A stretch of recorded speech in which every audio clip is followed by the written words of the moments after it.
right. Peace and blessings, soul family. Yes, welcome back to another one, another episode of the Akashic Living Podcast. I am your host, Andre Davis. What a pleasure to be here. I always say before time and space began, we agreed to meet here, right now. So I thank you. I thank you for keeping up with your sacred yes to join, your sacred yes to be here, and just for you being you. I know I say it every week. I say it every week, but I mean it. I mean it all the time. Every time we got a guest, we got a special one. And today is no different. I got a good friend here. We're going to talk about higher states of consciousness. The states of consciousness with my friend Nicole Mitchell. Before we get her on the stage, before we start the conversation, just to give you a little bit of background about her. Hope you don't mind if I read it off because she does a lot of things. I don't want to miss anything. So Nicole, she recently left her career in corporate healthcare, and she is pursuing her calling, her dharma, her purpose of contributing to the healing of the world through the rising consciousness. Nicole has attained certifications in multiple areas, including IIN health coaching, Dr. Amen brain health coaching, conscious parent method coaching, primordial sound meditation, and she's also pursuing her certification in Ayurveda health coaching as well. So tapped in, just call it tapped in all aspects.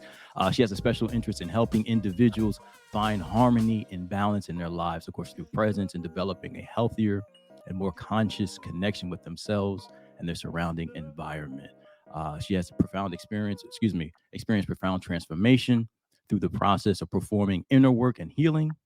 And she believes we are all looking for a pathway to healing and aligning ourselves with purpose. And we simply need help and support along the way. Ain't that the truth? Ain't that the truth? So she'll soon be offering coaching services through an organization that she's starting. And I will put her contact information in the detail of the video so that you can proactively reach out to Nicole and tap into the support, the guidance, the wisdom that she has acquired throughout her transformation journey. I always say, hurt people, and heal people. She's healed herself, so she's looking to be a beneficial service and presence to folks who are on their healing journey and need some support along the way. So, without further ado, give it up to my sister Nicole Mitchell. Nicole, peace and blessings. How are you? Peace and blessings, my brother. Thank you so much for the wonderful introduction. I'm so grateful to be here with you today. Really excited for this conversation and where it leads, just with all our conversations. And so, thank you so much for taking the time and allowing me to be part of this.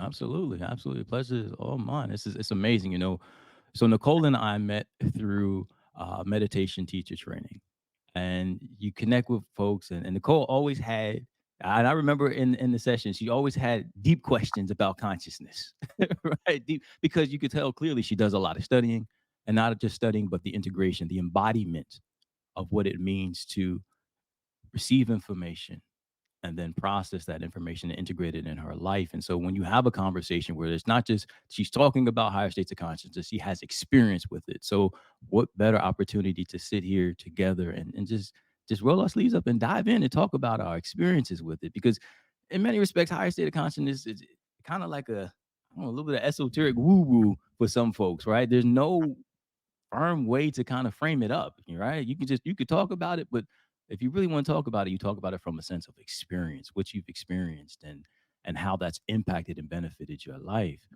So I appreciate the space, the Akasha, to be able to have this conversation with you, my sister. And I guess a good starting point would be just to talk about what was your first experience with a higher state of consciousness or becoming aware of things beyond just the physical realm. What did that feel like for you? Wow. First experience. I think I'd have to go back to I've always had some type of sense through dreaming. Mm-hmm. And really didn't know what it was at that time. I was meditating off and on for years, but nothing consistent and no consistent practice. But I would say that more of an awakening happening within the last 3 or 4 years, Mm-hmm. and then pursuing. the health certification. That was great. That made me more aware of health aspects, but then digging deep into the conscious parent coaching and Okay. really doing some profound work on myself, Mhm. and that healing that came about from that, of really processing those feelings, I think that's where things started to come out more. Yeah. And then reflecting upon what are the experience I had before that, and not really knowing what they were, Mhm. um, but having that experience and now having more connection with those. And so I would say that I've always had a really deep connection with animals. Okay. And so I think my first connection, or my first experience that really was more profound, was definitely with, my first dog. When I was single, and Mhm. and after she passed. And so I think that was having a connection, and you know, it's funny, I was revisiting some of the things that, that Deepak has said about higher consciousness, and Mhm. it's true, we are the experiencer, and so it's only what we experience, right? That's where we can speak from, and to have someone else believe you in your experience, it's hard to believe unless you yourself have had that experience, and like you Correct. said, it's mumbo jumbo, right, until that point. Correct. And so just getting more attuned to myself and to the Mhm. harmony of nature and the harmony of the universe around us, I think has really led me down that path. So I would say that, with my first dog, it was after she had passed, and I went into Yeah. meditation and really just trying to heal myself from that loss. But Mhm. felt a deep sense of relief of when she passed, because I knew it was her time, and being able to release her of any pain in the physical realm Mhm. was relief for me. And Yeah. so that was, I think, the beginning of that journey. And my two of my other dogs were there with me, but one dog in particular, our Great Dane, was with me when I started that meditation, and he would Uh, just be there to comfort me. And I think mhm. animals have a deeper sense. They have a knowing, they have a higher vibrational frequency, and I think Yeah. that in itself was profound. And so just communication of knowing that, she was helping me as a guide, uh, Mhm. and that's it. Is it a spiritual guide? That's that big question, is what are we experiencing at that point? Correct. Is it ourselves? Is it connection with the one Mhm. consciousness? Is it a spiritual guide? Are they all Yeah. one and the same? That part, right? That part. Is it And just one? that's yeah, that's if we're all, I really do believe, and I've come to believe more now, it's not it's understanding something, right? Having faith in something, and then believing in something, but then knowing something. And so Yeah. you know it through experience, right? You believe it Yeah. when you start to learn more about it, and it feels true to you, it feels right, and it resonates with Mhm. you. But then once you experience it, then you know it. And once you know it, nobody can shake that foundation. Nobody can shake that, because that's where you build on it. Correct. And so that's something that once I experienced that, with just connecting with that spirit, after the Mhm. passing, and just guiding me along the healing journey, and knowing that what I was doing was right. And so just and at that time, it was just more of the presence Yeah. of the being of her spirit. Mhm. And there wasn't a whole lot of communication going on. It was just the presence and the being, right? And Mhm. and I think that was that opening of that higher channel of knowing. But you know, when you talk about that, and I think about meditation, meditation opens up those channels, right? It opens up Correct. that pathway within us of the connection to source. Yep. And so, I've been pondering this question of, when we're meditating and when we slip into the gap, which Mhm. I feel as though I felt a lot more in the beginning of our meditative practice through primordial sound. Mhm. Maybe a little bit more noise these days in some of my meditation as I continue to explore things, and Mhm. maybe that's me trying to wield it more, trying to direct it. And then Mhm. once you let go of that, that's when you really slip into the Oh, gap, yeah. and that's when you have profound transformation, right? When you stop trying to make things be different than they are. Yep. It's acceptance of what is. That And part. so I think, that was the first instance of that. And then I think, our golden retriever passed within a couple years of that, and I meditated in that place, and that was just simply of old age. and I Mhm. meditated when we said goodbye in the place where we said goodbye in our home, and that was a Mhm. wonderful experience because, again, that was knowing that it was on his terms and it was right for him, and I saw this just this experience, this spirit of, after he had passed that night, of just happiness and just this being and just, passing through me, and when he passed through Mhm. me, I had this intense feeling of it was a wave that went from, Mm. and I was sitting on the ground, so it came up from the ground, up through Okay. my head and passed through, the crown, right? And Wow. it washed away all of the grief that I had, and I felt intense peace. Yeah. And that was amazing. And Yeah. so, I think those kinds of experiences, where I've experienced it more recently too with my Great Dane who passed recently, Mm. um, it's that connection to the higher self, right? To Yeah. source. And what is that though? How do we know how to put words to that experience? Because I don't think there are words, as we were talking about in the past. How can you Mhm. truly bring words to an experience like that? It's just a knowing, right? That's right. That's right. It's a knowing, a sense of being. I don't know if you can articulate it without, in some respects, diminishing what it really is. Mhm. To try to put words to something that is indescribable is what? Reductive in some respects. It feels that way, right? It feels like it's that, but it's so much more. And so much more. Right. I think when we are in those higher states of consciousness, I mean, when we come back into our finite mind, if you will, our logical mind, and trying to make sense of something formless that emerged from something formed that emerged from something formless. How do you do that? I don't know how to articulate it. So to your point, I do think it is. That's why it feels such like a ethereal, just a esoteric topic, like woo woo, because it's like, how do you put words to something where it's only a space of knowing and being that you can really say what it is, right? It's different. But I want to go back to a point that you made about the animals and the intuitive nature of them. How when you're meditating and you're healing, your dog would come and sit and meditate or just be there and next to you.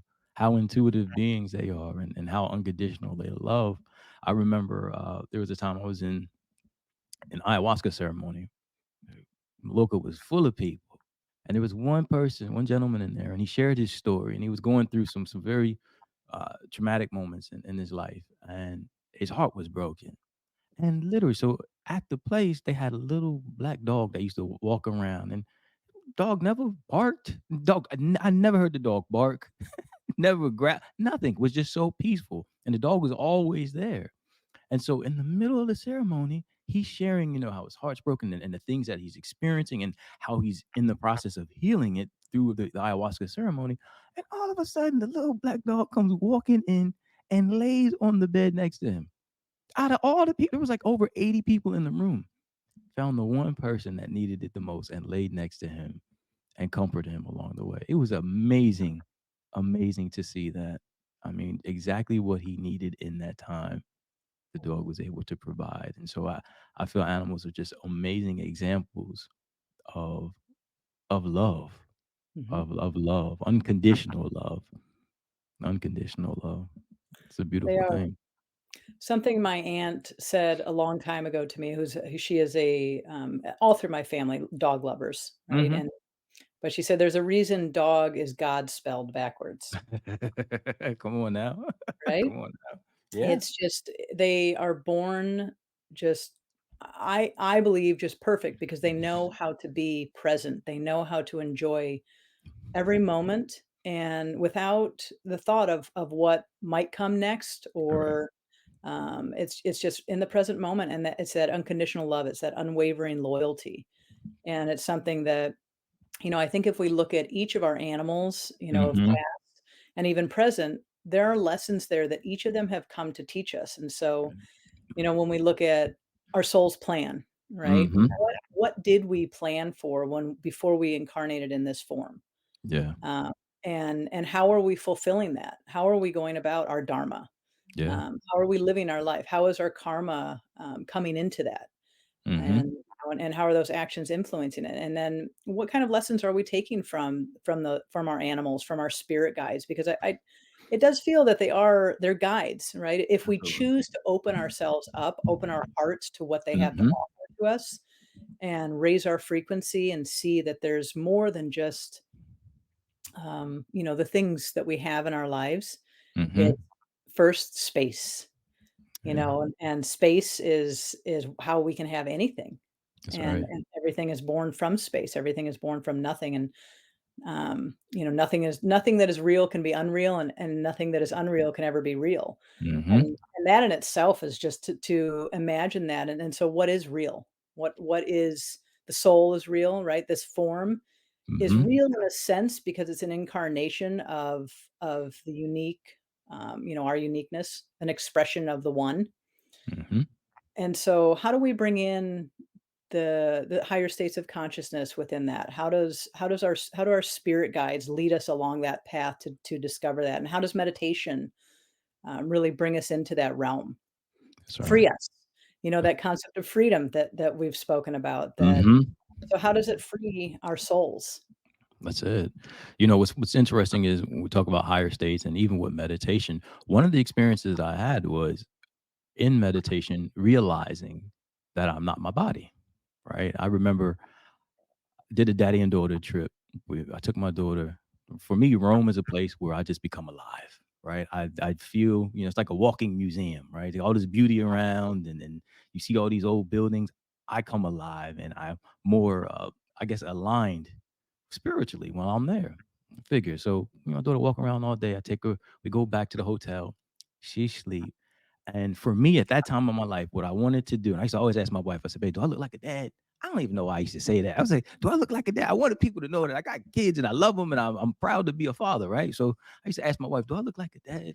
She's like, "Man, get out of here, whatever, get out of here." So I'm sitting in the bed and I'm about to meditate before I go to sleep, and then all of a sudden, I get this download. You are not a father. You are not a son. You're not a scholar. You're not a salesperson. All these things coming through as if there's a third person in the room. And it says, you are not even your body. Your parents only named your body. The closest thing to who you are is I am. All of this is happening while my daughter's asleep and I'm in a meditative state. And for me, that was the inception. That was the moment where I gained the understanding of my true identity, but also an expanded state of consciousness. Because the world was no longer just three dimensional, everything that I could, reveal with my five senses. Then it was just like, okay, so wow, so who am I? That opened the door for even more exploration. But that transcendental moment in meditation where the world was no longer about the five senses of being, I was no longer just in Rome, right? It was no longer about the gelato, the Vatican, the, Piazza del Popolo and all the good pizza and all that. It was more than that at that moment. Who I was in that moment, who I became, no, who I always been, and I returned to has forever changed my life because it expanded my awareness and allowed me just to transcend the roles and the positions and the titles that I thought made up who Andre is as a being. It was a very seminal moment in my transformation journey because once again it reframed my identity. Reframed my identity. That's incredible. And it was a crazy moment. I was like, wow, somebody, if there's a third person in here, somebody better start paying for this hotel. Better chip in. That's But amazing. yeah, it was a beautiful time. A beautiful time. It is. I look back on, I think when I was pregnant with my son, who's our firstborn, and and again, I feel awkward saying my son because he's not mine, right? Mm-hmm. I've been blessed. We have been blessed to have come through, through my body, but through us with my husband Mm-hmm. and I, two beautiful children that are perfect beings. Yes. Children are just, they're born perfect. Yes. And they're just, and how do we get away from that, right? We condition ourselves to be something that we think society needs us to be. Mm-hmm. But moving back to that, when I was pregnant, and before that, going into that, I was, doing a lot of cleansing of my body, and I Mm-hmm. started doing meditative practices, and without knowing it, I was doing, I guess, some Reiki with my Mhm. son, and every day, I would sit in meditation, and I did something similar with my daughter as well, of more of meditative practices of calling on, the ancestry of women, Mm. who had given birth, because I had a natural birth with both children, and so just preparing myself, knowing that this was coming through just a lineage of Yeah. souls long before I had ever embarked on this journey, and that it is Yeah. possible, and all you have to do is believe. Come on now. And that's that point of belief turning into knowing when it actually happens, right? That's Because right. I believed it, and I could believe I could do it, but doing it and believing it were 2 different things. Experiencing it was a whole other journey in itself, and that Yeah. my son was actually born was a transformational moment in me, and my husband talks about it a lot, is that Mhm. he saw a very distinct change in me after our Mhm. son was born, and so I think that that kind of kicked that off, and so whatever that did within me and whatever that changed, it was that start of a new part of my journey Yeah. and opening a new doorway into what was next. And, when we talk about life phases and different Mhm. parts of our journey, and if our soul deemed us, before we came here and we incarnated, we had a purpose, right? Where Yes. we wanted to achieve something in this form. But Mhm. at the same time, what are we trying to achieve? There's really nothing to achieve because we are perfectly enlightened beings. We just don't believe it. Mm. We were born knowing that, and when Correct. we were in the non-local domain and then localized, we Mhm. lost it. But how did we lose it? That's our path, that's our journey in this life, Mhm. right? Is to Mhm. find that once again, to come back to our oneness, to come back to that beingness. And I think that the biggest thing that I can say is that being present is how we continue to move toward that path. Mhm. And that's something that, our Great Dane who recently passed, he was present in every moment. And I think if we look at all animals, they really are, Yeah. but that was one thing that I really took from him, was that presence. And so going through, my grief Mhm. of the loss, of the physical loss, and, Yeah. and I think it's because, it passed, I think, in a night, which was wonderful, because I realized that of the all the gifts that he gave, that gift Mhm. of presence, of Yeah. saying, you don't have to sit and mourn, Yeah. go through your pain, feel it, feel the emotion. Yeah. That's the only way you're gonna move through it. That's But right. then look right in front of you. Everything that you have right here, right now, is what Yeah. it's meant to be, Mhm. and embrace it. Accept things for what they are, because this is a temporary form in eternal existence, That's and right. it's such a beautiful, beautiful way of an expression of the uniqueness of who we are. Mm. But how do we embrace that journey? And so every day, I think we find different ways of embracing that journey if we're Mhm. present. Mhm. Mhm. And so, let's talk about spiritual guides. Do we believe, that we do have spiritual guides? Or is there more than one? Do we find those spiritual guides within us, around us, in past and in present? Mhm. And how do they lead us? How do they lead us along that journey? And it is the spiritual guide meant to just open us up to what we've always known and we've simply forgotten? Mhm. Mhm.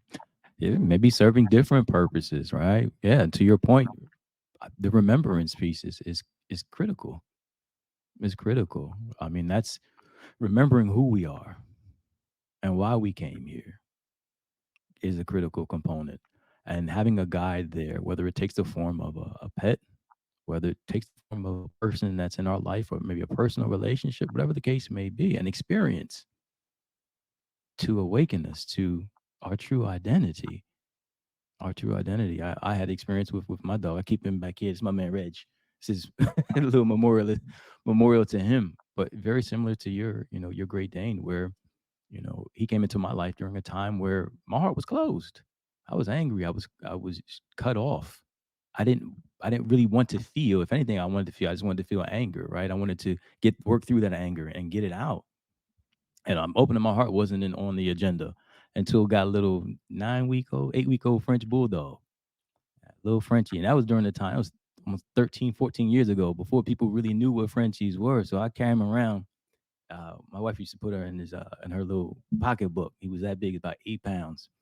And we were in Miami at the time, and people would see, and they didn't know what he was. They'd be like, "Ay, qué lindo! He's so beautiful," but they didn't know if it was a pig, a rabbit, a dog. Had no idea.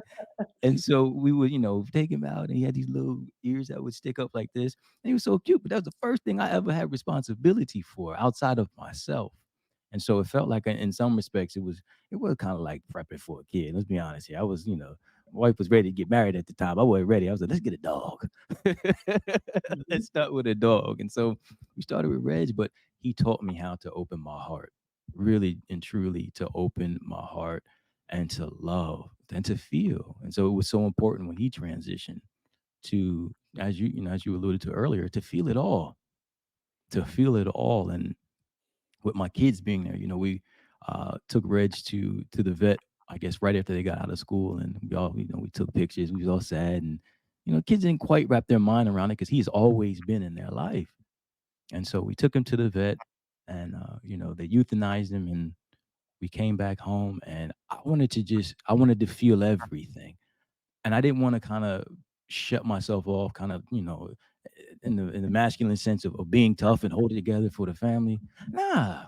Like, I wanted to just be the example that it's good to allow yourself to feel, because in many respects that's why we're here. Like, part of his journey, I believe, was to open my heart so I can take that moment, like the testament or the memorializing him was that he did his job, because now I'm in the space where I'm willing to feel. Before he came, the only feeling that I wanted or I could accept was anger. And here I am now at a space where I can accept the grief, the sadness, the sorrow. I can accept the laughter and the joy of the memory of him, and do so in a manner where my children can bear witness to it, where I didn't feel like I had to do it in silence or, by myself. So grateful for the agreements that were made before coming into this body, because it gave me what I needed exactly when I needed it. And it continues to give more and more because it allows me to have these types of conversations. Mhm. All right. It was a seed for me in many respects. And uh, I guess it's bearing fruit, bearing fruit.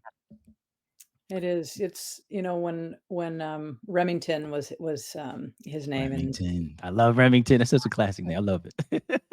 we used to call him Tins. And so, Tins. He's a yep, big he dog was too, Great he name. w he was, he's just a beautiful soul. Never met a stranger, had no concept of personal space. He Mm. thought he was a lap dog. Just About just a 100. How big was 100 and what pounds? How many pounds? he was actually on the smaller side. He was only about 125 pounds. That is still Um a big dog. he was a big dog, and Wow.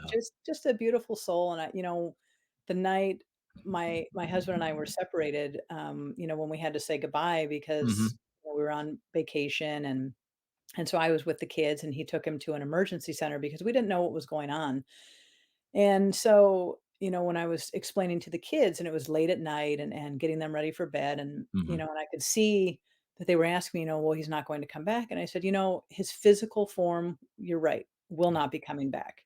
Mhm. But his spirit is all around us, and That's it's right. reintegrating with the universe. And That's so right. at any time you can feel him.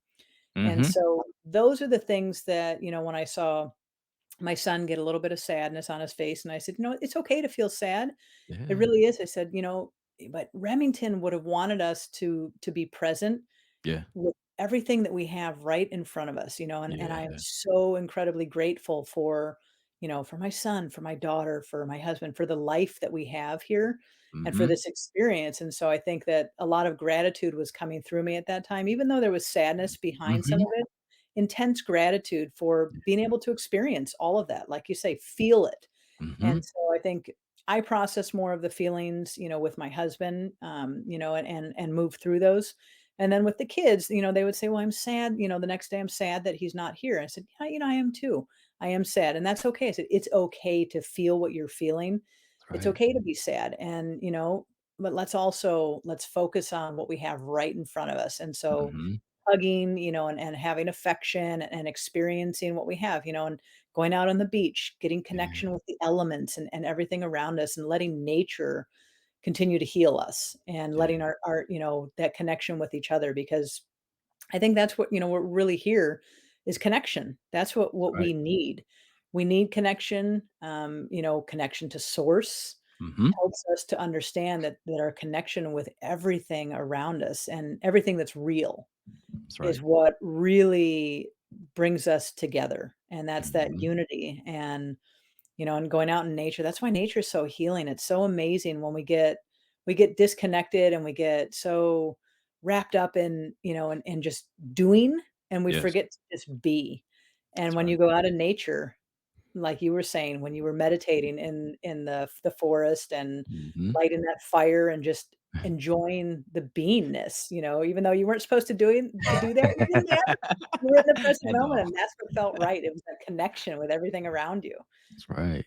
And it's so healing. It's so healing to have that experience. And so, and to look at, that saying that the things that you have end up owning you in the end when Mm, you start to perceive them as what's real because they're not. They're that's right. man-made things, right? That's not what's real. What's real is the connection between us, the connection with all things that are real. That's right. That's right. Wow, that's powerful. That is And powerful. that's Let that that higher sit. state of consciousness, right? So what I've experienced since doing consistent meditation, the gratitude, waking up in the morning and having just an intense feeling of peace and joy Hmm. and gratitude for everything and that happiness before I even get out of bed, just opening my eyes and thinking, wow, I have intense gratitude and and I'm having more and more of those types of experiences. Hmm. And so, when it's funny, being learning Ayurveda and learning that I am a Pitta and how that constitution drives a lot of my being, and Mm, that was determined at conception. And so understanding more of that, but then finding balance within that and finding that drive within me is also mhm, needs to be balanced by different things and how nature balances us, how the connection with others balances us. And so having intense gratitude for all of those things, all of the experiences that we have, and no longer, I find that the judgment that was first the judgment that was within me, right? The mhm. judgment of myself. And once you start to become aware of that and you start to realize that you don't need that judgment because all it That's right. does, it's resistance of what is, right? That's Judgment right. is just resistance. And once we start to become aware of that and we drop that judgment of ourselves, then you start to see that judgment of others slowly dissipate and Mhm. fade. And that's a beautiful thing because then you just feel love and compassion Yep. and I think what for me, one of the biggest aspects of that is wanting other people to feel that same thing. And being a pitta, Yep. you want to really bring that, right? You wanna bring Oh, that yeah. through everything you're doing, so you have to learn to back off because that Mhm. fire drives you. That fire is real. That fire will drive it. You're absolutely correct. You're absolutely correct. It's just the wanting to share and just keep going and sharing, but not if you're not mindful, if you're not aware of how you're sharing and how you're showing up, it can drive you out of balance for sure. Out of balance for sure. That's powerful. I'm going back. I'm thinking back to your comment about nature and nature being such a beautiful source of healing. I remember just specifically during the pandemic, height of the pandemic, like early 2020, like actually in June of 2020, being out in nature. And I spent a lot of time in the woods. And before the pandemic, the woods was pretty much empty in my area, right? Not a lot of people would be there. However, in the midst of the pandemic, there wasn't a quiet spot to be found. There were so many people that were out because you couldn't go nowhere. I mean, everything was closed with the exception of the grocery stores, right? Everyone was in nature. They had bikes. People was out here biking, hiking, running. Walk. I mean, all types of healing was happening by folks just being more intentional about spending time, one in community and two in nature. And I found that to be such a learning for us. And then now I go back into the woods and it's quiet again. I guess people have kind of resumed the day to day activity, but the healing that we can get by just sitting, by literally just sitting by a tree, sitting by the river, and just allowing our biorhythms to come into harmony and sync with nature. Absolutely a game changer. Absolutely a game changer. You throw a little bit of fire in there. We talked about the fire. I was telling Nicole the story about, I guess it was a year ago or so, when I love, there's something about fire I just love, and I guess we both share that pitta dosha, and so for me, heat and fire just, that makes me feel like I'm coming alive. And so last winter, I go into the woods and I get me some, chop some wood up, and I got my flint and I make a fire. Now, I checked the website before and to see if I could make a fire. I ain't see nothing on the website, so I go there and I'm at my power spot. I call it. I got the tree in front of me, and it's on like a raised platform, and the roots of the tree are like soaking or engrafted into the river. It's picturesque if you sit there. And so I start this fire and I start meditating, and I'm in my zone. And all of a sudden I hear fire trucks. And I'm like, what in the, I guess there's a fire. Pay no mind. I crack my eye, I look over, and sure enough, there's the fire, I guess it's the park ranger and the fire chief and a fireman, and they're all converging. They're like coming at me, and I'm like, oh my God, what's happening? By the time they got to me, the fire was out. It was pretty much gone. But they're like, we heard there's a big fire, a forest fire. I was like, a forest fire. I had started a little fire, and they were like, they understood where I was at was really, by the time they got to the platform, they were like, wow, this is beautiful. And I had told them, I said, yeah, I've been coming here for the last 8 years. And they were like, well, that's great, but please don't bring no fires. Stop the fires. No more fires. So that was the end of my fire making career there. But I can totally relate to being able to sit in nature and just allow your body to be centered, be grounded, and to just to heal. To heal. I think for me growing up, that was a foreign concept because we didn't necessarily grow up around a lot of nature. For me, seeing squirrels and a deer, that was it. But I didn't, being around trees and all that, and or even going to the park and taking your shoes off. That was something. I remember when I first met my wife, I was wearing Timbs. Like I had some Timbs on, some Timberland boots on, thick sole, so my feet were nowhere near the ground. Then as I started to doing qigong and more meditation, of course, taking my shoes off and getting grounded, I remember she looked at me. She was like, "Who are you?" Like, when I first met you, you had on, some Timbs and some boots or something like that. Now you're barefoot out here in nature. So, it's part of the transformation. Part of the It is. transformation. It's a beautiful part of it. You said something earlier though about your transformation when you had children, and I'm curious to what made you go into, or what was that transformation that took you to the point from having children to doing, is it conscious parenting? Mhm. Learning the conscious parenting method, because I think that's a huge jump. Most people just had kids and we learn along the way, but you're more mindful and saying, hey, you know what? How can I apply a more expansive model or way of thinking into raising and guiding the children? What was that kind of made the light come on? So, when I was pregnant, I love to read. Mhm. I love to consume books. I love to just consume knowledge in any way I can, and I love to hear other experiences and see other points of view, Mhm. and so I was reading and I said, there has to be different ways of parenting than what we have normally been accustomed to, because what we know is what we've experienced, right? As Correct. we've been talking about. And so I started reading more, and I started reading about, neuroscience and, the developing mind. And I Mhm. read this book by Dr. Shafali Sayberry, Yeah. and who is the basically she created the conscious parent method. That's Yep. what I went through. And so I read this book called The Awakened Family, Mhm. and it was just paradigm shifting for me. It blew my mind. I mean, I was reading it and I thought, I have to read that again. Yeah. I just don't understand how it seems so simple Mhm. to behave in this way, and this can be so transformational to just allow children to be as they are, because they're Correct. born, we're all born autonomous beings. We don't Correct. belong to anyone, but we take that conditioning that we have through the years, and we start to impart that onto, whomever we're around, and Mhm. definitely our children. We shape them. And we don't even realize we're doing it most of the time unless we're mindful, unless we're aware of That's that. right. And so that was the beginning of a shift for me, and so I said, "I want more."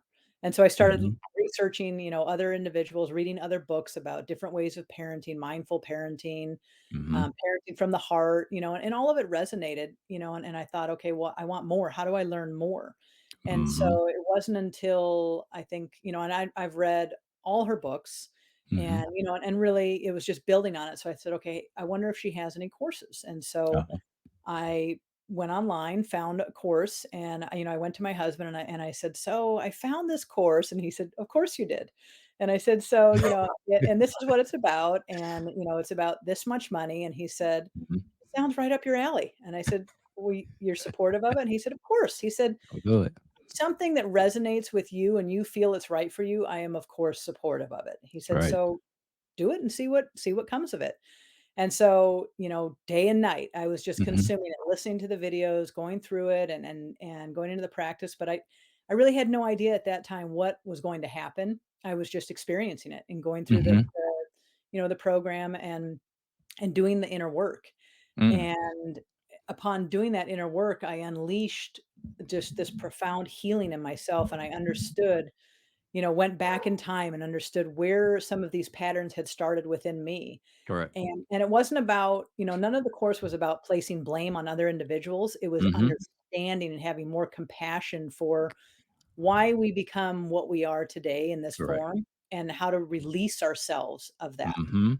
and Mhm. how to allow that transformation to be. And so that set me off onto another journey. And she had a recommended list of books, and so then and I started meditating at that time more consistently because she said that that was part of the practice. If you learn how to meditate and you're Correct. doing it consistently, that's going to help to move along the healing journey. And so that in itself, and then I was introduced to Eckhart Tolle Mhm. through the recommended reading books, and I read A New Earth and then The Power of Now. And again, it Correct. was paradigm shifting, Mhm. just blowing my mind of what is this? And so it led one thing to another. So from the conscious parent method, starting to employ those methods with Mhm. my children Correct. and with other individuals at work, when I was in the professional atmosphere too. And Mhm. it was already shifting the consciousness of everybody around me. Yep. And so I thought, this is amazing. How do I get more? And it's always, how do I get more? Because I want more of this. I feel Correct. that transformation is just continuing to unfold. Correct. And so, learning more from Eckhart Tolle, which, and drinking him in every day and every Mhm. night.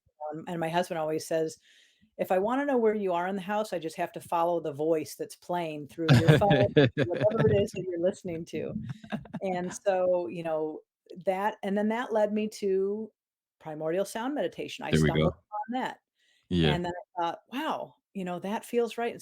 And somebody had told me, I was still going through the conscious parent method coaching. We were Mhm. doing our triad coaching, and so I said, am I taking on too much? Because my husband said, be careful about what you're taking on. You're still working full time. You're Mhm. going through all these programs. Just be careful about burnout. If you Yeah. feel that it's the right way for you, then I support it. But just check in with Correct. yourself and see, is this really Yeah. what you want? And so Mhm. I sat on it for a few days, and the urge to go into the meditation program became stronger and Yeah. stronger. Yeah. And then I talked to somebody there, and I said, "This is for me. This is what I want. Mhm. This is that Mhm. next level of what I'm looking for. It's only going to help me balance everything." And it did. It Yeah. led me to another door, which is now Ayurveda. Mhm. But all of those things are building on each other, and then we come back Correct. to that being present in the moment, being present Correct. with right here, right now is Mhm. where the transformation happens, because it's That's not in the right. past, right? It's not in the Mhm. future, because the future is simply a construct in our mind. It doesn't Mhm. exist. That's It right. may come to pass, it may not, but all we ever have is this moment right here, right now, and that in That's right. itself is transformational. But we find ourselves getting out of that so frequently because we're in the business of doing, not in the Mhm. business of being. And so those are some of the things, that I've been learning about. And when I find my mind wandering, Mhm. into the past or into the future, and then I say, well, what's stopping me from being present right here, right now? Correct. And it's that awareness, that mindfulness of this is what we have. This is right in front of me is the experience that we're meant to have right here, right now. And everything that I've experienced up to this point is exactly what needed to happen because it brought me to right here, right now. Mhm, And mhm, so that's where that intense gratitude comes in once again. Gratitude for every single experience that I've had up to this moment mhm. and all of those things that have helped to transform me into what I am right now. That's powerful. You talked about a couple of things, and then in summary, what you got was a practice. It was a practice of meditation, a practice of being, right? Of meditation. The conscious parent method, a lot of it sounds like forgiveness. Mhm, Going through a major and for me, the two, I guess I want to say the two most seminal parts of my practice would be meditation and forgiveness. Things that I rehearse I practice every single day, whether it's, forgiving myself, forgiving someone else, but not going to bed holding a grudge about something, right? Allowing to, as you said earlier, to accept things, right, as they are, forgive myself, forgive other people, and let it go and mhm, release it and let it go. And so having that constant practice and being able to check in and be an observer and a witness of things, I can see how in your journey specifically, it opened things up for you to be more expansive, right? How else can, what other ways can you continue to expand and grow? And you're finding all these different aspects of yourself in many respects, things that are already there. But because you let things go and now you're just mindful of what's passing through your awareness, you're like, oh yeah, this would too, and this would too. And just all that growth and experiences showing up in your world. So it's a beautiful thing. Going back to the conscious parent method though, I'm intrigued by it because I want to know I guess, what's the one practice that you take away? Like when you saw it, was your aha moment like, this is it?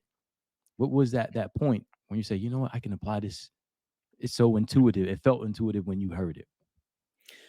So the premise behind the entire method is that it's not your child that has the problems. It's within you, and Hmm. it's your inner child that is hurting. Yeah. And so these when we say we're triggered by something, Yep. it's not an individual or a situation that is the trigger. It's within us. It's an unhealed wound. Yeah. And so that in itself was so powerful. And so continuing to do that work of saying, okay, it's cultural norms, it's generational traumas that have been passed Correct. down, it's, it could be in trauma through women that have been passed down for generations, trauma Hmm. through men, all of our being, right? It's getting out of sync with that. And so looking at the method itself was okay, in order to heal, you have to recognize that the reason that you react to situations, you react to your child, is because there's an unhealed wound within you or Right. wounds.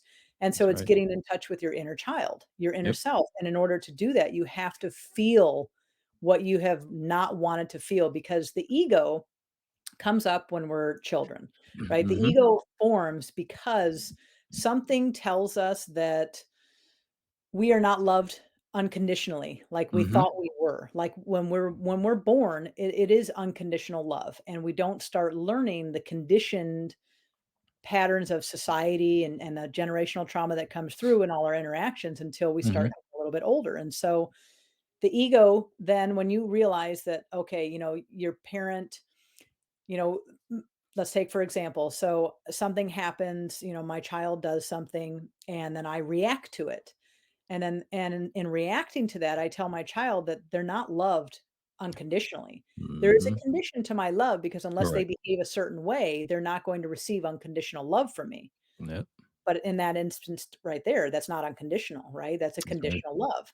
And Hmm. so getting to the root of why am I behaving in that manner? Why am I reacting? Why am I not Correct. responding to Correct. what the need is in my child in that moment? It's because Hmm. I have something that's unhealed within myself. And so learning to go into, okay, what is a trigger, that a perceived trigger that my Yep. child does that I'm reacting to. And so once I identify that, then I go back into my past and say, was there something in my past that I felt that same way Yep. that caused my ego to throw up that boundary, that wall, where I Correct. never wanted to feel that pain again. So my ego said, "You know what? In order to not feel No that more. pain again, This is Mm-hmm. this wall we're going to put up so you don't feel that conditional love again. And so then we start to condition ourselves around that, right? And we Mm-hmm. and we start to say, okay, well, this is how we have to be in order to not feel that pain again. But once you get in touch with your inner child, what that pain was caused from, and To then you go back to the feel it and beginning. you realize there's no blame to be had. It's just No. simply was what it was. Yep. And whoever caused that, they didn't know any better. That's They right. truly did not know. They were unconscious in Correct. their behavior. And once That's I correct. become conscious of that, I can heal it. And once Mm-hmm. you heal that wound, once you feel that pain and you allow yourself to move through it and just sit with it, Yep. then it's no longer a wound. And then That's when right. that behavior happens again, you now have a deeper understanding of, okay, let's sit down and connect with my child and see what do they need from me in this moment to feel the connection. Because it's Mm-hmm. not about saying, hey, you're being bad and I don't like that behavior, so I want you to be Mm-hmm. this way so that I can love you again, so that I can Yeah. accept you again. Mm-hmm. That's conditional parenting, that's conditional love. So instead of doing that, it's okay, this behavior that I'm seeing from you, you're not getting what you need from me. And Mm-hmm. so where is our disconnect happening? So sitting Correct. down and understanding what's my child constitution? And That's that's right. where Ayurveda is coming in more, understanding the dosha and understanding the differences between us, but and how do you bring that back into balance? And so the conscious parent method is talking about, okay, what is the connection that's missing between me and my child where I can heal Mm-hmm. that connection and bring back that balance between us so that we can both flow in love and harmony. And Mm. so it's changed my relationship with my children. It's changed my relationship with my husband and with everybody around me because I no Correct. longer I see the unconsciousness in a Correct. reaction. And Mm-hmm. now it's almost like that witnessing observer, right? So we That's talk it. about higher states of consciousness, Yep. being aware that I'm aware. That's right. And once you're aware and you're conscious of that, even Mm-hmm. if you still make mistakes, right? You still may react, but then you catch yourself and you say, Mm-hmm. "Oh, you know what? Why was I reacting? Because Correct. I'm feeling something that I'm not in touch with, that Mm-hmm. I'm in disconnection with." Right? And so then once you become aware of that, I'll sit down with my kid and I'll talk and I'll say, "You know what? I'm sorry I reacted that way. And it doesn't really matter why I reacted that way, but I'm sorry. And I'm here to heal that. I'm here That's right. to now be responsive to your needs Yeah. and to feel that loving connection between us. And let's find out, what is it that you're needing? Is it more time with me? Mm-hmm. Is it more affection? Is it attention? Is it love? Is it something where, I wasn't present? I was off Mm-hmm. somewhere else doing something and I was Correct. disregarding that connection between us. And so Yep. that's that pivotal moment when I was going through that program of understanding, wow, it's not about having someone conform to what I want them to be. Yeah. It's about understanding their true nature and my true nature, and then just being in harmony and in balance with that, and understanding that any reaction that I have is just disconnection, and Right. it's not being in harmony with my true nature and with with my child's true nature or anybody else for that matter. Mm-hmm. Mm-hmm. Mm-hmm. Going back and healing that inner child. That's the Mhm. work. That is a lot of the work, and to your point, being the witness, being the observer of it all is so critical. First of all, what a blessing and skill that you have in terms of being able to connect all the dots in that respect, right? So the conscious parenting method, the meditation component, in addition to Ayurveda, and having all of the pieces come into coherence and alignment so that people can have an awareness of how they're feeling, not just how they're feeling, but why they're feeling that way. But then also, what are the practices to make you become more aware and choose things that are more aligned and expansive with the truth of who you are? That's the guidance. That's the guidance that we need. We definitely need. But the inner child work is so critical. If ever me and my wife will beef and have something going on, I'm like, wow, little Andre and little Melissa are busy today.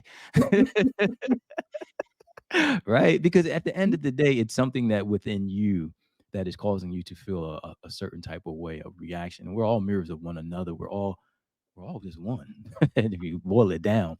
But I can tell you from the inner child work, I remember going back and doing that inner child healing. And initially it felt like it was going to be scary, right? Because there's so much energy that's trapped around that, right? And doing the inner child work that happened in the ayahuasca ceremony, right? So you're sitting there, and of course you take a couple sips of ayahuasca, sip of ayahuasca, you lay down. You're talking about higher consciousness experience. That's a whole nother level, right? So lay down, and you're in a safe environment, of course, and the shamans are around. And so I lay on the mattress, and all of a sudden I'm a little boy again. I'm about 10 years old, 9 or 10 years old, and I go back to a time where um, my parents had gotten a divorce, and my parents had a really rocky divorce. It was difficult for both me and my brother. But long story short, we end up moving from Pennsylvania to Oklahoma. And at that time, everything that was familiar to us at that time, I was 9, and I think my brother was 11, was gone. We were in a completely different state, new school, new set of friends, and we were trying to adjust like any kid would. But I remember the moment when I learned how to close my heart in ceremony. There was a time I came home from school. I believe I was in 5th grade. I came home from school, and I was sitting down in the room. It was me, my mom, and my brother. And we were talking, and the telephone rang. And they said, "Oh, it's your dad. Go talk to your dad." And of course, me and my dad super tight. We've always been super tight. It's been like my best friend. And he's on the phone. I pick up the phone. I'm like, "Hey, what's happening, Dad? How you doing?" He said, "Oh, I'm doing good." He's like, "I got some bad news for you." I said, "Whoa, first of all, how can it get worse?" Like, we pretty went through a lot in terms of the divorce. You're telling me it can get worse, right? So he's like, "Yeah, well, Lady passed away." And I was like, so Lady was my dog, had a German Shepherd Collie mixed dog. They got it for me for, I think, my 7th or 8th birthday. And he said, Lady passed away. And I remember that moment in ayahuasca ceremony where it was like all the lights came on. It was it. I was there. I was at the phone. I remember holding the receiver in my hand. And that was the moment I said, I don't want to feel anymore. I closed my heart. And I said, I don't want to feel anymore. It was too deep. I was like, no. And that moment showed me that I started closing my heart when I felt like I didn't want to feel anymore. So fast forward, call it a good 30 plus years later, when Reg passed, that was the difference. That's how I knew I did the work, because now I was willing to feel at a time, but I had to heal little Andre. And so I made a pact in ceremony. I said, look, I am going to always put you on my shoulders and run when you want to run, play when you want to play, and just enjoy life and make a vow to never forget your presence and how you're still a part of me. That was the commitment I made to myself, but also to my son, because when I see my son, I see me. But I also see the imprints that I leave on his life as a result of one healing little Andre, but also aspects of little Andre that are still being healed. So it all comes together as one in terms of healing the inner child is so essential as a parent, because the things that trigger us, especially in our relationships or with our kids, to your point, are the aspects of us that we need to just in a safe environment observe, witness. And I honestly feel like the terror around witnessing it is greater than the actual event Mhm. itself. It's worse than the actual event itself. The thoughts, the ruminations about going back is worse than actually going back and experiencing again. The freedom that you receive from it all is indescribable. It's indescribable. So It's healing, it's transformational. yeah. And, and I think learning going through that process and then the primordial sound meditation, Hmm. that process and understanding everything we learned and now experiencing the software of the soul, right?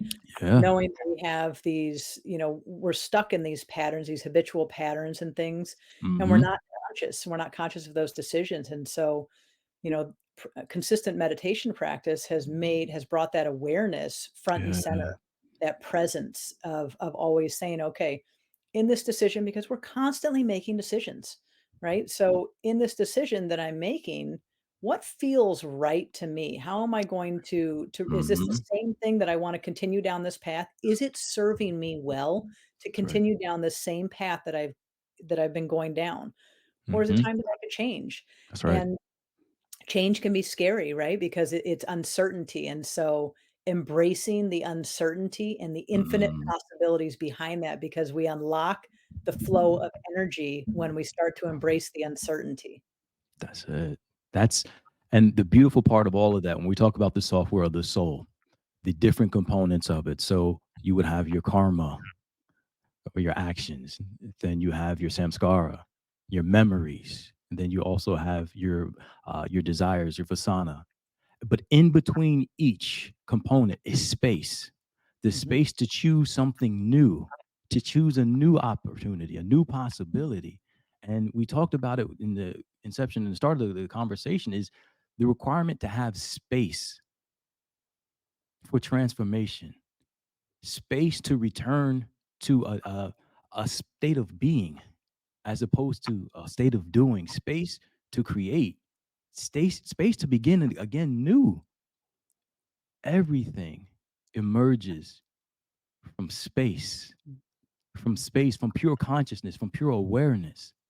But until we are able to intercept the constant pattern, right?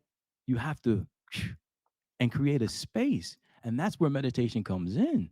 mhm. Meditation comes in, you're sitting there, and all these thoughts are coming back and forth, back and forth. And then you take a breath and you come back to your breath. You're providing space that's it.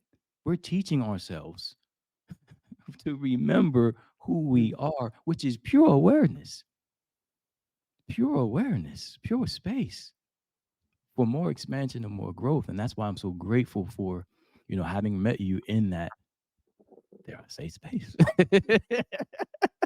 Dare I say space, because I believe in that time we were able to really when we connect, it's not just the two of us, it's not just the group, it's everyone that benefits from the practice. Everyone benefits from the practice. That's the beauty of it. Every time we sit, every time we say yes, we're not just saying yes for ourselves. We're saying yes to benefiting everyone here on the planet. And Lord knows the planet needs it right about now. It does. Amen. It It's needs it right about now. that's beautiful. Indeed. So let's jump into some fun. That's some good conversation. But I always like to, a joyful, energetic body is one of the intentions that we talk about, having a joyful, energetic body. And part of joy for me is understanding people's top fives, right? What are Mhm. your top five? Let's call it your top five books. I know you're a voracious reader. You love to dive into different subjects and material. What are your top five books that you would recommend? So top 5 books, I would say as of this point right now, right? Okay. Because It's fluid. It's a as you fluid continue list. to read, that list changes. Yeah, yeah. Um, I love The Power of Now by Eckhart Tolle. Mm. Mhm. Just so That's many things in there that it can continue to read and read again, and each one of them impacts you differently when you go back and read it, right? Because your yeah. state of consciousness is different, your state of awareness. Yeah, yeah. Tao Te Ching, Power for the Peaceful, Mhm. Yeah. the translation by Mark Molinax, Mhm. intensely powerful as well. Yeah, yeah. It's just beautiful. The Awakened Family, as I talked about, early, that was by Shefali Sayberry. That was Dr. Shefali, I think, just bringing that message to the world in what Yeah. she's doing is beautiful. So paradigm shifting and Mhm. it opens the doorway because it doesn't teach you everything, but it opens the doorway. And if you're open to that, then a whole new Mhm. world is in front of you. You can get a lot of her stuff, I believe, on Mind Valley. I think she has some stuff on Mind Valley and on YouTube as well for anybody that wants to just dive in and start learning more about conscious parenting. I know I'm going to start looking at more of her material. It's so timely and so important. It's beautiful. She actually just released a book called A Parenting Map, which is putting all of those methods together and helping you to understand how to do it. Yeah, But you still have to do that inner work, and you've done that, and that's what and we continue to do that throughout life, right? Um, absolutely. so one of the things that Eckhart had talked about is A Course in Miracles. And so I looked into that and I thought, wow, that's really daunting how large that is. And so many people have bought it, and then Yeah. it's books that sit in the Yeah. background and collect dust. And so I Mhm. thought, okay, you know what? I don't know that I can commit to that right now, but I found a Yeah. book called A Course in Miracles Made Easy by Alan Yeah. Cohen. Wonderful Okay. introduction to it. Yeah. Just phenomenal, and really, um, just opening up to love, Yeah. and, and knowing that this is one of those things that I've talked about with my husband is I don't believe that love has an opposite. I love is all encompassing. I don't That's think, right. that hate or dislike, I don't think there is an opposite to love because once you open up to love, Absolute. love is everything, That's right? right. So, um, A That's Course in Miracles Made Easy was one of the more recent books I read, and that was beautiful. And I would say, opening me up to a change in educational philosophy too, because we homeschool our children, and Free to Learn by Peter Gray. okay.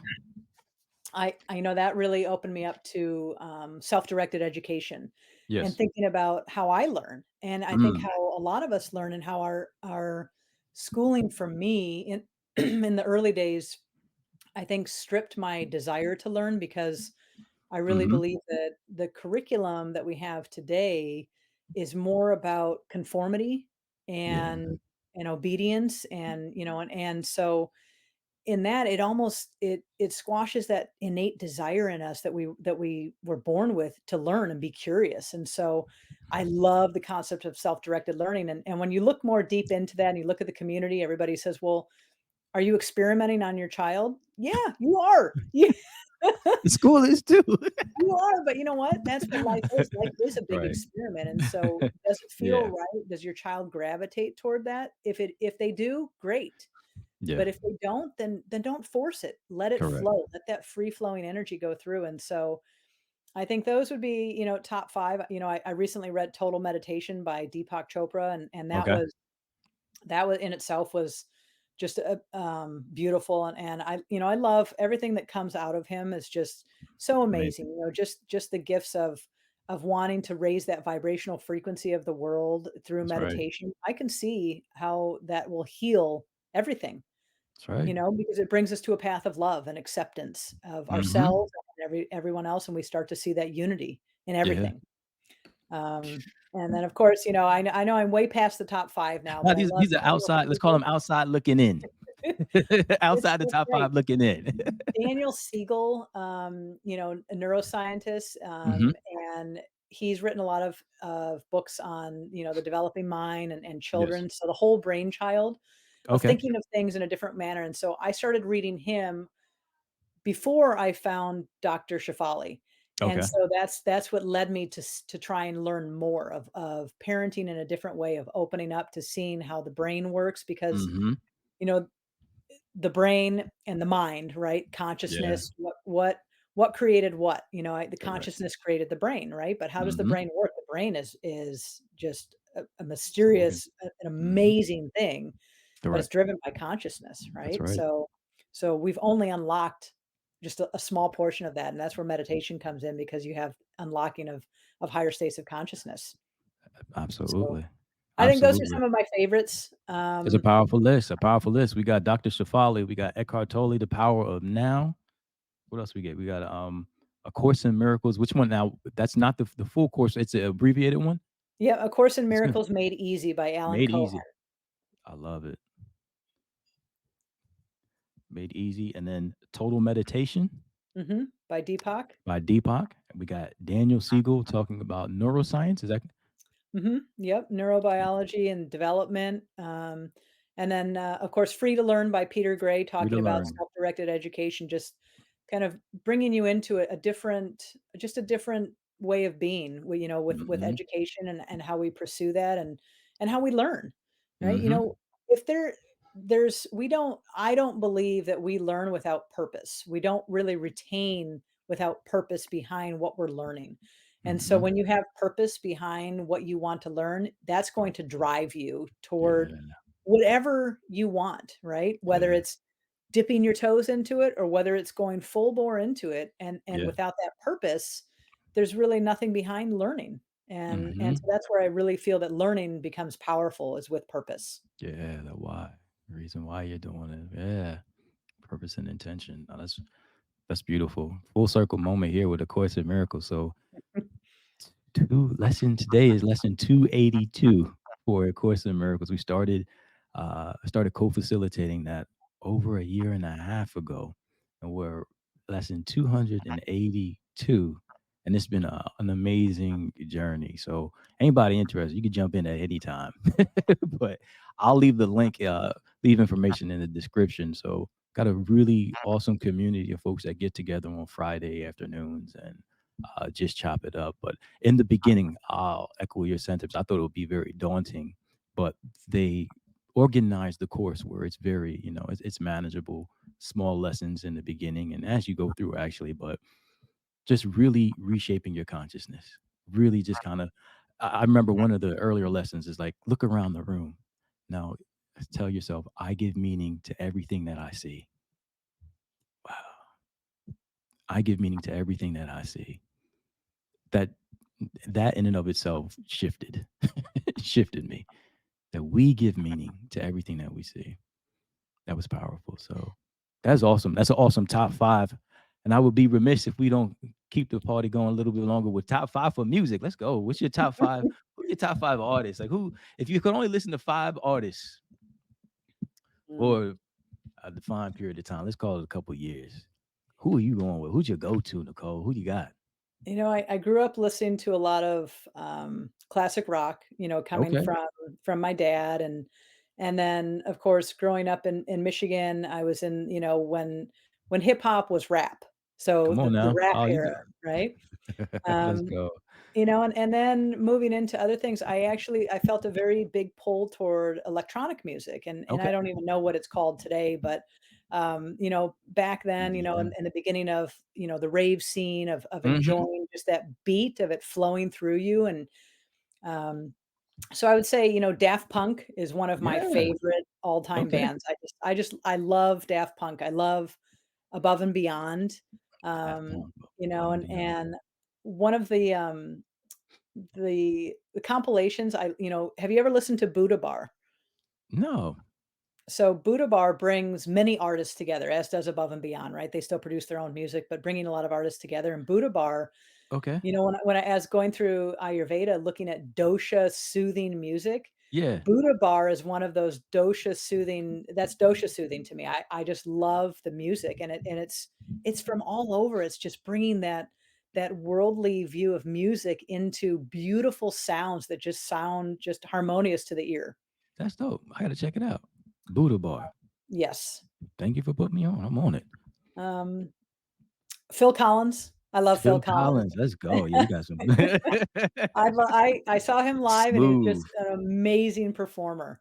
Yeah, smooth, And smooth. so, gosh, I don't know what my 5th one would be, because there's just so much beautiful music out there, and it's just, Yeah. what's soothing, what feels right at that present moment, what's Mm-hmm. going to move me, Yeah, what's yeah. gonna help my soul dance.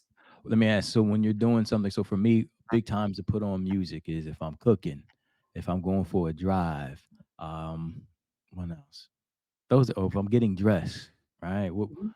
There's certain vibes that I wanna feel as I'm doing those things. What's one of your go-to? Like if you're chefing something up, what do you reach for? What songs do you want to hear or artists you want to hear? Lately, I would say it's a lot of country. Oh, I cool, love, huh?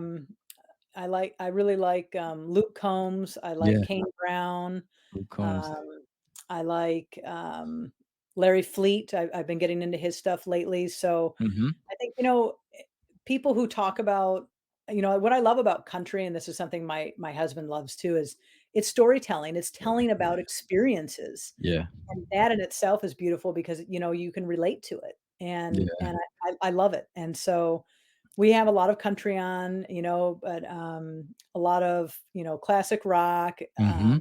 blues. Yeah, I love yeah. blues too because Come that on now. speaks to me as well, just those Some beautiful stories in sounds. there. Yep. Nobody So loved me I but my think mother, and she could be that lying too. yeah, it's just music is just it's a beautiful expression of the soul. Mhm. It And really and is. so it depends on, what am I in the mood for in that day? So it depends. It depends on what's going on, what the atmosphere is, what the weather's like. what the company is going to be at that time, and what are we Correct. feeling? What is that collective vibe that Yep. we're bringing in at that moment? Mm-hmm. And so I love creating playlists, and Yeah. I seem to have a knack for it. So when I'm creating playlists, I think about who are the people that I am going to experience that I'm building this playlist for when we're in that moment? And Correct. what is the kind of energy that I want to continue to nurture and facilitate at that point in time? And so then I just allow myself to gravitate toward the songs and the artists that are Yeah. going to bring out that energy that I'm feeling already from those individuals that I'm going to share that connection with. And that's Mm. how I build those playlists. And that's it just makes me smile as I'm thinking about them because then you bring in past experiences. It's Yeah. like smells. You Uh-huh. smell something and it takes you back to a moment in time. Yes, And it's amazing, indeed. and music can do the same thing. It's a phenomenal thing, and so that's those are the kind of things that move me when I think about those experiences. Nicole up here curating the environment. I love it with some intention, get some music behind it, creating memories. Mhm. That's dope. That is so dope. I love it. Daft Punk. Who we get? Oh, Luke Combs. It's so funny. Luke Combs. He redid Tracy Chapman's Fast Car. So Yes. I used to always play Fast Car by Tracy Chapman in the car. My Mhm. kids, they know it, so they and then they heard it by Luke Combs. They was like, "Oh, okay, got a new version too, Daddy." And I was like, "Yeah, of course." I said, "But you know the original one, right?" They were like, "Yeah, that's Tracy Chapman." So it's so cool that they can experience both versions of it, man. The storytelling of it to actually, and I think they're associating memories with the song now too. So it's so dope. Daft Punk, Above and Beyond. Phil Collins, let's go. And Buddha bars, stuff that I got to do some research on and get caught up with. So thank you for that. It's beautiful recommendations, a beautiful playlist I'm sure you're creating as well. Thank you for That's allowing me to awesome. share. Oh, indeed, indeed. So, Sister Nicole, I appreciate you. I thank you for your presence. I thank you for your conversation and sharing wisdom and insight for us to glean and apply to our lives. What a special time, what a special moment, but also what a special being you are. Um, I'm grateful for you. I love you and I appreciate you. Look forward to our next conversation. Before we go, I'm gonna actually I'll get your social media handles and all that and put your information in the description. Do you have anything that you're working on that you want to share with the people so they can connect with you as well? Or keep an eye on what's happening. No, right now I'm just letting things unfold naturally and seeing where it takes me. I just recently left my my job after so many years at the end of September, and so right now I'm embracing the uncertainty and just allowing everything to unfold naturally to see where it leads me because infinite possibilities are behind every present moment. I love it. The wisdom of uncertainty. That's a beautiful thing. I love it. I love it. Nicole, thank you so much, my sister. I love you and I appreciate you. Soul family, thank you again for tuning in. Thank you, Andre. My brother, blessings to you. Love to you.